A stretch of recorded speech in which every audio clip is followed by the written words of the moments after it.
పుట్టుకతో ఎవ్వరు కూడా పెద్ద వ్యక్తులుగా పుట్టరు.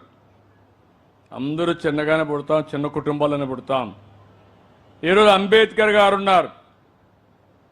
ఆయన కూడా ఒక షెడ్యూల్ కులంలో పుట్టాడు, 12వ సంతానం. ఆ రోజుట్లో బరోడా కింగ్ ఉండేవాడు. ఆయన చదువుకోవాలంటే ఆయనలో ఉండే టాలెంట్ అన్ని చూసిన తర్వాత నెలకు 25 రూపాయలు బాంబేలో చదువుకు సహాయం చేశాడు. అది పెను సహాయం అప్పట్లో. ఈయన లండన్కు పోయి ఉన్నత చదువు చదువుకోవాలంటే $11 ఆయనకి ఇచ్చాడు నెలకు. దానివల్ల ఆయన చదువుకొని వచ్చి కడాన మంచి మళ్ళీ వస్తానే ఒక ఉద్యోగం కూడా ఇచ్చాడు. దాంతో రాణించాడు. రాణించి భారతదేశానికి ఒక రాజ్యాంగం రాసి భవిష్యత్తులో పేదవాళ్ళ జీవితాలు ఏ విధంగా బాగుపడాలనో స్పష్టంగా రాజ్యాంగంలో పొందుపరిచిన వ్యక్తి అంబేద్కర్ అని చెప్పి కూడా నేను మీకు తెలియజేస్తున్నా. నేను ఎందుకు ఆ మాట వాడానంటే ఆ రోజు ఒకరి సహాయం వల్ల ఆయనకు ఎంతో పైకి రావడానికి దోహదమైంది. అబ్దుల్ కలాంను మీరు విన్నారు. ఒక పేద వ్యక్తి. ఆ పేద వ్యక్తికి ఒక అయ్యర్ అనే ఒక బ్రాహ్మణు ఎక్కడైతే రామేశ్వరంలో అండగా నిలిచాడు.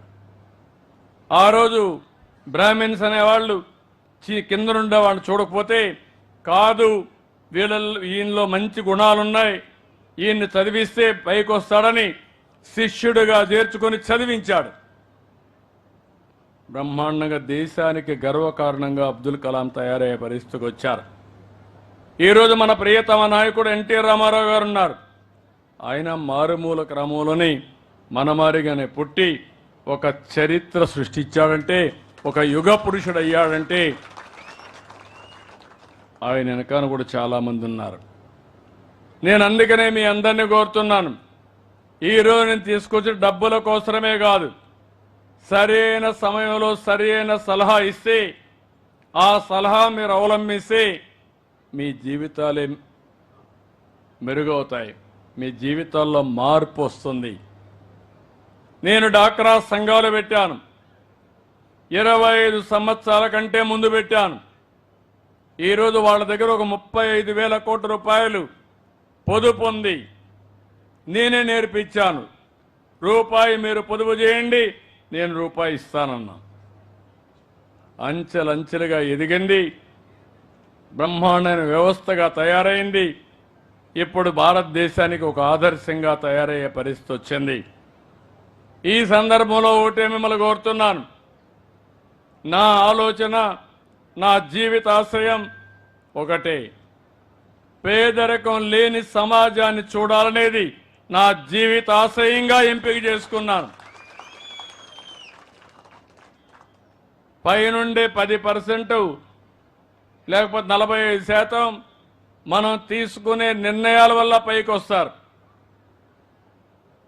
చాలామంది వ్యవసాయంలో మంచి పాలసీ తీసుకొస్తే వ్యవసాయంలో ఉండే అందరూ పైకి వస్తారు. అదే సమయంలో ఒక 10-20% ప్రజలు ఏం చేయాలో తెలియకుండా సరైన సమయంలో అండలేకుండా అక్కడే మిగిలిపోతున్నారు.